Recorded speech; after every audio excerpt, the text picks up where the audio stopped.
அன்பானவர்களுக்கு வணக்கம்.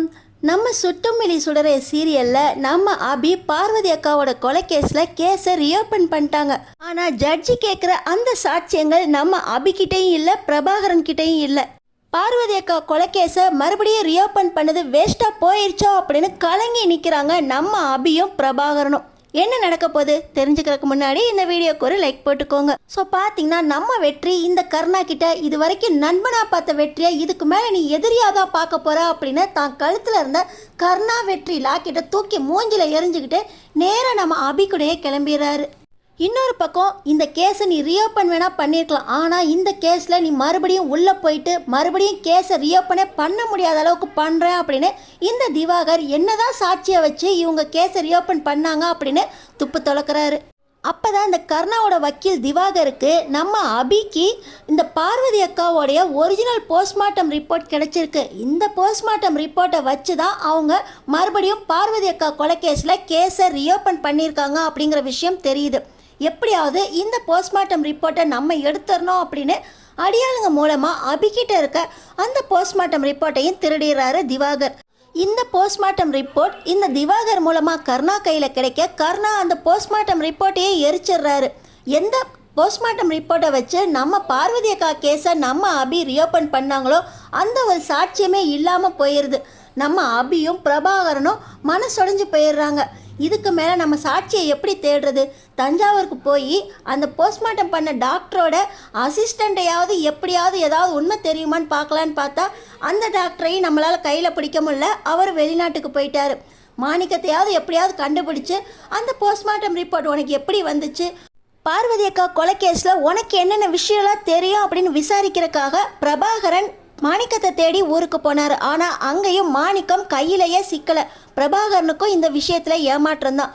இன்னொரு பக்கம் எப்படியாவது உங்கள் அம்மாவை ஜெயிலேருந்து வெளியே கொண்டு வருவேன் அப்படின்னு நம்ம வெற்றி சுடருக்கு சத்தியமே பண்ணி கொடுத்துருக்காரு. நம்ம சுடர் வாயிலிருந்து அப்பான்னு வரக்கூடிய அந்த ஒரு வார்த்தைக்காக நம்ம வெற்றி எதையும் தான் செய்வேன் அப்படின்னு துணிஞ்சு நிற்கிறாரு. நம்ம அபி சுடருக்காக இப்போ இந்த கேஸில் முக்கியமான ஆதாரத்தை சரியான நேரத்தில் நம்ம வெற்றி எப்படி கொண்டு வர போகிறாரு? என்ன ஆதாரம் அவர்கிட்ட கிடைச்சிச்சு? முதல்ல இந்த போஸ்ட்மார்ட்டம் ரிப்போர்ட்டையே நம்ம சுடரோட பேக்லேருந்து நம்ம வெற்றி தான் எடுத்தார். அதுக்கப்புறமா தான் இந்த பார்வதி அக்கா கத்தியால் குத்தி கொலை பண்ணல, உடம்புல விஷம் இருக்குன்னு தெரிஞ்சுக்கிட்டு அந்த வீட்டில் அன்னைக்கு யார் சமையல் செஞ்சா அப்படின்னு துப்பு தொலைக்கி சிவகாமி அக்காவையும் வர வச்சார். சிவகாமி அக்கா மூலமாக அன்னைக்கு வேறு யாரெல்லாம் சமையல் செஞ்சாங்க, அன்னைக்கு என்னென்னலாம் நடந்துச்சு, பார்வதி அக்கா பற்றி உங்களுக்கு என்னென்னலாம் விஷயம் தெரியும் அப்படின்னு விசாரிக்கிறப்ப தான் பார்வதி அக்கா அந்த வீட்டில் இல்லைங்கிறதே என்னால் ஏற்றுக்க முடியல. ஆனால் அன்னைக்கு காலையில் பார்வதி அக்கா அபியை கூப்பிட்டு ஒரு தங்க சங்கிலியை கொடுத்தாங்க. ஆனால் அபி உங்கள் அன்பே எனக்கு போதும் அப்படின்னு அந்த தங்க சங்கிலியை கூட வாங்கிக்கல. ஆனால் அபி தான் பார்வதி அக்காவை சொத்துக்காக நகைக்காக ஆசைப்பட்டு கொலை பண்ணாங்க அப்படின்னு அவங்க மேலே கொலைப்பழி விழுந்துக்கு. இதை என்னால் நம்பவே முடியல. நம்ம வெற்றி கிட்ட அந்த சிவகாமி அக்கா இன்னொரு விஷயமும் சொன்னாங்க. என்ன தேடி என் பையன் அன்னைக்கு பார்வதி வீட்டுக்கு வந்திருக்கான். அன்னைக்கு பார்வதி அக்காவும் கருணா அண்ணனும் சண்டை போட்டிருக்காங்க. அந்த சத்தத்தை பார்த்து இவங்க சண்டை போகிறாங்களேன்னு என் பையன் பயந்து போயிட்டான். நாங்கள் தான் புருஷன் பொண்டாட்டிக்குள்ளே சண்டை வரதெல்லாம் சகஜம் அப்படின்னு சொல்லி என் பையனை சமாதானப்படுத்தணும். ஆனால் அன்னைக்கே பார்வதி அக்கா கொலை செய்யப்பட்டிருக்காங்க. இந்த வீட்டில் இனிமேல் வேலை செய்ய வேண்டாம் அப்படின்னு என் புருஷனும் சொல்லிட்டாரு. அதனால தான்ப்பா நான் வேலைக்கு வரல அப்படின்னு சிவகாமி அக்கா சொன்னதை கேட்டு குட்டிப்பிள்ளைக்கு கருணா மேலே சந்தேகம் வந்துச்சு. ஆனால் அப்பயே இந்த வெற்றி கருணா அண்ணா மேலே எந்த தப்பும் இருக்கக்கூடாது, ஏன்னா கருணாவில் பார்க்குறதும் பொய், காதால் கேட்குறதும் பொய் அப்படின்னு நான் அபி மேலே கொலைப்பழி சுமத்தினதுனால தான் அவள் இத்தனை வருஷமாக ஜெயிலில் கஷ்டப்பட்டிருக்கா. அதனால் நான் கண்ணால் பார்த்தாலும் காதால் கேட்டாலும் எதையும் நம்ப போகிறதில்ல, தீர விசாரித்து யார் கொலை பண்ணா அப்படின்னு எல்லாத்தையும் கண்டுபிடிக்க போகிறேன் அப்படின்னு தான் சொல்லிக்கிட்டு சுற்றினார். இன்னொரு பக்கம் நம்ம வெற்றி பார்த்திங்கன்னா குட்டிப்புள்ளி அண்ணாவோட சேர்ந்துக்கிட்டு கருணா வீட்டில் இருக்கும்போதே நம்ம பார்வதி அக்காவோட ரூமை துப்பு தொலைக்கி அங்கேருந்து ஏதாவது ஆதாரம் கிடைக்குமா அப்படின்னு பார்த்தாரு. அப்போ நம்ம பார்வதி அக்காவோட ஃபோன் ஒன்று கிடச்சிச்சு. இந்த ஃபோனில் என்ன இருக்க போகுது வெற்றி? இதெல்லாம் பழைய மாடல் ஃபோன். அப்படியே இருந்தால் கூட இதில் அவங்க பேசுனது, ஏதாவது ரெக்கார்ட் பண்ணது, பழைய ஃபோட்டோ இதான் இருக்கும். இது நமக்கு ஒன்றும் ஆகாதே அப்படின்னு குட்டிப்புள்ளி சொல்கிறாங்க. ஆனாலும் இந்த ஃபோனும் ஏதாவது ஒரு ஆதாரத்துக்கு கிடைக்கும், ஏதாவது ரெக்கார்டிங்ஸ் இருந்தால் கூட போதும் அப்படின்னு சொல்லி அந்த ஃபோனை ரிப்பேருக்கு கொடுக்குறாரு வெற்றி. இன்னொரு பக்கம் அவர் கையில் பார்வதி அக்காவோட ஒரு டைரி கிடைக்குது. இந்த டைரியில் தான் எந்த ஒரு விஷயமுமே இல்லையே, முக்கியமான டைரியை நம்ம பார்வதி அக்கா மரண வாக்குமூலம் எழுதின டைரியை தான் மகேஷ் அவங்க அம்மா டைரி நீ வச்சுக்கோ அப்படின்னு சொல்லி நம்ம சுடர்கிட்ட கொடுத்துட்டான். நம்ம சுடர் அந்த டைரியை பத்திரமா வச்சுக்கிறேன் அப்படின்னு சொல்லி பேக்கில் தான் வச்சாங்க. அன்னைக்கு தான் லாஸ்ட்டாக நம்ம மகேஷ் வீட்டுக்கு நம்ம சுடர் வந்துட்டு போனாங்க. அதுக்கப்புறம் நான் மகேஷ் வீட்டுக்கும் போக மாட்டேன், மகேஷ் கிட்ட பேச மாட்டேன், கருணா அங்கிளை நான் மதிக்க மாட்டேன் அப்படின்னு அபிக்கு வாக்கு கொடுத்தாங்க.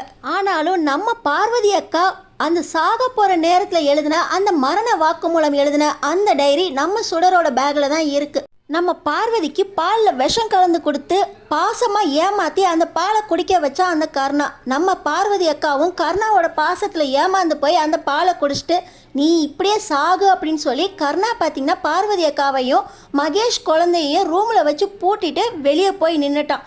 அந்த நேரத்தில் தான் நம்ம பார்வதி அக்கா இந்த கருணா ஒரு துரோகி, இந்த கருணா என் தங்கச்சி ஸ்வேதாவை கல்யாணம் பண்ணுறதுக்காக ஆசைப்பட்டு எனக்கே விஷம் கொடுத்து கொள்கிறான். இந்த நேரத்தில் எழுத முடியாமல் தான் இந்த வாக்குமூலத்தை எழுதுகிறேன். இந்த விஷயத்தில் யாரும் மாட்டிக்கக்கூடாது. கருணா கண்டிப்பாக தண்டனை அனுபவிக்கணும். என் தங்கச்சியை எப்படியாவது கருணா கிட்டேருந்து காப்பாற்றுங்க அப்படின்னு கடைசி நேரத்தில் உயிர் போகிற அந்த நேரத்தில் திக்கி திணறி மரண வாக்குமூலம் அந்த டைரியில் தான் எழுதியிருக்காங்க. அந்த மரண வாக்குமூலம் எழுதப்பட்ட டைரி எப்போ கிடைக்க போகுது? இன்னொரு பக்கம் பார்வதி அக்கா ரூம்ல இருந்து நம்ம வெற்றி ஒரு ஃபோன் எடுத்தார் பார்த்தீங்களா? அதுவும் ஒரு பெரிய ஆதாரம். ஏன்னு பார்த்தீங்கன்னா பார்வதி அக்கா ஸ்வேதாவோட மகேஷை வச்சு ஃபோன் பேசிக்கிட்டு இருந்தாங்க. அந்த நேரத்தில் நம்ம ஸ்வேதா பார்த்தீங்கன்னா மகேஷ் கூட அன்பாக பேசிக்கிட்டு இருக்கும்போது தான் இந்த கருணா உள்ளே வராரு அப்படின்னு சொல்லிட்டு காலை கட் பண்ணாமல் விட்டுட்டாங்க. ஆனால் ஸ்வேதா அங்கே காலை கட் பண்ணிட்டாங்க. இந்த இடத்துல தான் கால் ரெக்கார்டிங்ஸ் ஃபுல்லாக ஆகிக்கிட்டு இருக்கு. இது ஒரு ரெக்கார்டட் கால். ஆனால் கருணா இது தெரியாமல் அந்த ஃபோன் ரெக்கார்ட் ஆகிட்டுருக்கு அப்படின்னு புரியாமல் நேராக நான் உன் தங்கச்சியை லவ் பண்ணுறேன், உன் தங்கச்சிக்காக உனக்கு நான் இப்போ கொடுத்த பாலில் விஷம் கலந்துருக்கேன், நீ நிம்மதியாக செத்துப்போ, உங்கள் அக்கா செத்து போயிட்டாலே அப்படின்னு கொஞ்ச நாளைக்கு ஸ்வேதாவை நானே சமாதானப்படுத்தி அதுக்கப்புறம் என் மேலே உள்ள பரிதாபத்தில் உன் தங்கச்சியை நானே கல்யாணம் பண்ண வச்சிருவேன். அது இல்லாட்டினா இதோ இந்த குழந்தை இருக்கே, இந்த குழந்தைய வச்சு ஏமாற்றி ஸ்வேதாவை நான் கல்யாணம் பண்ணிட்டு சந்தோஷமாக என் வாழ்க்கையில் வாழ போகிறேன், நீ செத்தாதான் ஸ்வேதா எனக்கு கிடப்பா அப்படின்னு அவரே ஒரு வாக்குமூலம் கொடுத்துருக்காரு. அந்த வாக்குமூலம் அந்த ஃபோனில் தான் ரெக்கார்ட் ஆகிருக்கு. இப்போ நம்ம வெற்றி அந்த ஃபோனை ரிப்பேருக்கு கொடுத்துருக்காரு. அந்த ஃபோன் மூலமாகவும் நம்ம வெற்றிக்கு அபி கொலையாளி கிடையாது அப்படிங்கிற நிரூபணம் ஆகிறதுக்கு சாட்சி கிடச்சிருக்கு. எல்லா சாட்சியுமே தெரியாமல் இருக்குது. இந்த சாட்சிகள் எல்லாம் எப்படி வெளியே வரப்போகுது? ஆனால் பார்த்தீங்கன்னா நம்ம அபி அவங்க கையில் இருந்த போஸ்ட்மார்ட்டம் ரிப்போர்ட்டும் கருணா எரிச்சிட்டாரு. நம்ம அபி கேஸை ரியோப்பன் பண்ணிட்டோமே, ஆனால் எந்த ஒரு ஆதாரமுமே இன்னும் சப்மிட் பண்ண முடியாது அப்படின்னு ஓஞ்சு போயிடுறாங்க.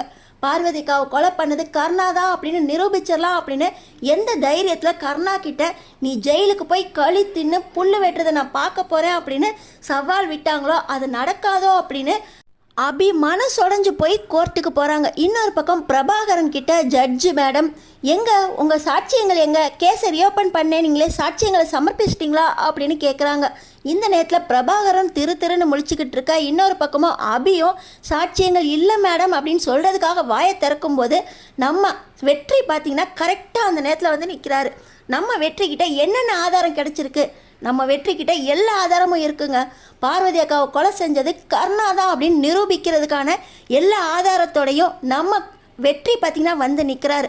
அவர் உடம்பு முழுக்க அவ்வளோ காயங்கள். இந்த காயங்கள்லாம் யார் கொடுத்தது? நம்ம வெற்றி என்னென்ன ஆதாரத்தை கொண்டு வந்திருக்காரு எல்லாத்தையும் இப்போ சமர்ப்பிக்கிறாரு. நம்ம வெற்றி கையில் ஃபோன், நம்ம பார்வதி அக்காவோட டைரி, இந்த ஆதாரங்களோட சேர்த்து முக்கியமான ஒரு ஆதாரமும் இருக்குது. இந்த ஃபோனில் தான் இந்த கருணாவே தன்னோட வாக்குமூலத்தை கொடுத்துருக்காரு. அந்த ஃபோனையும் ரிப்பேர் பண்ணி வாங்கி அதில் என்ன இருக்குன்னு தேடினப்போ தான் நம்ம வெற்றிக்கு இந்த கருணாவோட வார்த்தைகள் எல்லாமே தெரியுது. கருணாவோட முக்கியமான வாக்குமூலமாக கோர்ட்டில் அதையும் சமர்ப்பிக்கிறாரு. அது மட்டும் இல்லாமல் நம்ம சுடரோட பேகை தரமாட்டேன் அப்படின்னு சுடர் சொன்னாலும் நான் உன்னோட அப்பா, இனிமேல் உன் வீட்டில் தான் இருக்க போகிறேன் அப்படின்னு சொல்லி சுடர்கிட்டேருந்து அந்த பேகை பிடுங்கி ஒரு நாள் நடந்து வராரு. அப்போ தான் சுடர் பேக்கில் இந்த மாதிரி ஒரு டைரி இருக்குன்னு பார்த்து அந்த டைரியையும் படிக்கிறாரு நம்ம வெற்றி. பார்த்திங்கன்னா அந்த டைரியில் கடைசி பேஜில் நம்ம பார்வதி அக்கா மரண வாக்குமூலம் எழுதியிருக்காங்க இல்லையா, அதையும் நம்ம வெற்றி படிச்சிடுறாரு. அடுத்த நாள் கேஸ் ஆர்குமெண்ட்ஸ் அப்படின்னு தெரிஞ்சதுக்கப்புறம் அந்த கேஸ் எவிடன்ஸை கொடுக்கணும் அப்படிங்கிறதுக்காக அதை ரெடி பண்ணி வச்சுருக்காரு. எவிடன்ஸை கோர்ட்டில் சமர்ப்பிக்கலாம் அப்படின்னு நம்ம வெற்றி வந்துக்கிட்டு இருக்கும்போது தான் இந்த கர்ணா என்ன பண்ணுறாரு, இந்த வெற்றி உயிரோடவே இருக்கக்கூடாது, இந்த வெற்றி உயிரோட இருந்தான்னா கண்டிப்பாக ஏதாவது ஒரு எவிடன்ஸை கடைசி நேரத்துலையாவது கொண்டு வந்துடுவான் அப்படின்னு வெற்றியை கொல்றதுக்காக அடியாளுங்களோட வராரு. வந்த நேரத்தில் தான் நம்ம வெற்றிக்கிட்ட எவிடன்ஸ்லாம் இருக்குன்னு தெரிஞ்சு கொலை பண்ணுறதுக்கும் முடிவு பண்ணுறாரு. அப்போ தான் இந்த கர்ணா திவாகர் கிட்ட பேசுகிறத நம்ம வெற்றி கேட்டுறாரு. அதையும் ஃபோன் ரெக்கார்டிங்காக ரெக்கார்ட் பண்ணிடுறாரு. இதையெல்லாம் தெரிஞ்சுக்கிட்டு இதுக்கு மேலே நீ உயிரோட இருக்கக்கூடாதுரா அப்படின்னு சொல்லி துப்பாக்கியோட விரட்டுறாரு கர்ணாவோட ஆளுங்க. அந்த அடியாளுங்களை அடித்து போட்டுட்டு அவ்வளோ காயத்தோடு தான் இப்போ நம்ம வெற்றி கோர்ட்டுக்குள்ளே நுழைஞ்சிருக்காரு. உங்கள்கிட்ட என்ன எவிடன்ஸ் இருக்கா அப்படின்னு ஜட்ஜி மேடம் கேட்குறப்போ கையை பிசைஞ்சிக்கிட்டு இருக்கிற நம்ம அபிக்கு முன்னாடி நம்ம வெற்றி, என் கையில் எவிடன்ஸ் இருக்குது மேடம், அபி கொலை செய்ததா சொல்லப்பட்ட பார்வதி அக்கா கத்தியால் குத்தி அவங்க உயிர் போகலை, அவங்க உடம்புல ஏற்கனவே விஷம் கலந்த சாப்பாடு இருந்திருக்கு, அந்த விஷத்தினால தான் அவங்க உயிர் போயிருக்கு, ஆனால் எங்கே அவங்க சாவலையோ அப்படின்னு சொல்லி கத்தியாலையும் குத்தி டெஸ்ட் பண்ணியிருக்கான் அந்த கொலைகாரன். அந்த கொலைகாரனை சும்மாவே விடக்கூடாது, இது கொலைக்காரி இல்லை கொலைகாரன் தான், அந்த கொலைக்காரனை நான் உங்களுக்கு அடையாளம் காட்டுறேன் அப்படின்னு சொல்லி ஃபஸ்ட்டு எடுத்தோடனே அந்த ஃபோன் ரெக்கார்டிங்ஸை போடுறாரு வெற்றி. பார்த்திங்கன்னா அந்த ஃபோன் ரெக்கார்டிங்ஸில் இந்த கர்ணா ஸ்வேதாக்காக தான் நான் உன்னை கொலை பண்ண போகிறேன், நீ குடித்த பாலில் விஷம் இருக்குது, அதை கலந்ததே நான் தான் அப்படின்னு சொல்லி பெருமையாக பேசின ஆடியோ ரெக்கார்டிங்ஸ் இருக்குது. இது கர்ணா தான் அப்படின்னு உங்களால் நிரூபிக்க முடியுமா அப்படின்னு கோர்ட்டில் கேட்குறாங்க. இதை விட இன்னொரு சாட்சியமே இருக்குது. எப்போவுமே மரண தருவாயில் இறக்க போகிறவங்க கொடுக்குற அந்த மரண வாக்குமூலம் கோர்ட்டுக்கு ரொம்பவே முக்கியமானதுன்னு எனக்கு தெரியும். 10 வருஷத்துக்கு முன்னாடி இறந்தவங்க எப்படி மரண வாக்குமூலம் நீங்கள் கொடுக்க முடியும்னு கேட்கலாம். ஆனால் பார்வதி அக்கா தான் கைப்பட அந்த மரண வாக்குமூலத்தை தன்னோட டைரியில் எழுதி வச்சுருக்காங்க. இத்தனை வருஷமாக அந்த மரண வாக்குமூலம் யாருக்கும் தெரியாது, ஆனால் அது அவங்களோட கையெழுத்து தான், சாகிற நேரத்தை தான் அவங்க எழுதுனாங்க அப்படிங்கிற ப்ரூஃப் எல்லாத்தையோட இந்த டைரியை நான் கொண்டு வந்திருக்கேன், இது அவங்களே எழுதின டைரி தான் அப்படின்னு சொல்லி டைரியையும் கொடுக்குறாரு. அது மட்டும் இல்லாமல் இந்த போஸ்ட்மார்ட்டம் ரிப்போர்ட்டை கொண்டு வந்ததே நம்ம வெற்றி தான். நம்ம வெற்றி பார்த்திங்கன்னா ஒரிஜினல் போஸ்ட்மார்ட்டம் ரிப்போர்ட்டை அவர்கிட்டே வச்சுக்கிட்டு அதோட கலர் ஜெராக்ஸை தான் பிரபாகரன்ட்ட கொடுத்துருக்காரு. அது கலர் ஜெராக்ஸ்ன்னு தெரியாமல் தான் அந்த கர்ணா அதை எரிச்சிருக்காரு. ஒரிஜினல் நம்ம வெற்றிக்கிட்ட தான் இருக்குது.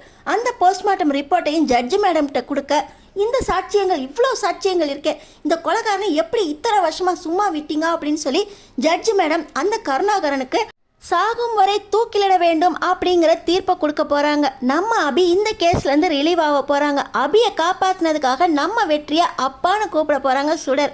நம்ம அபியை முழுசாக புரிஞ்சுக்கிட்ட நம்ம வெற்றி இதுக்கு மேலேயும் அபியை தவிக்கவே விட மாட்டாங்க. அடுத்தடுத்து என்ன நடக்க போகுதுன்னு தெரிஞ்சுக்கிறதுக்கு நம்ம சேனலை சப்ஸ்கிரைப் பண்ணி தொடர்ந்து பாருங்கள்.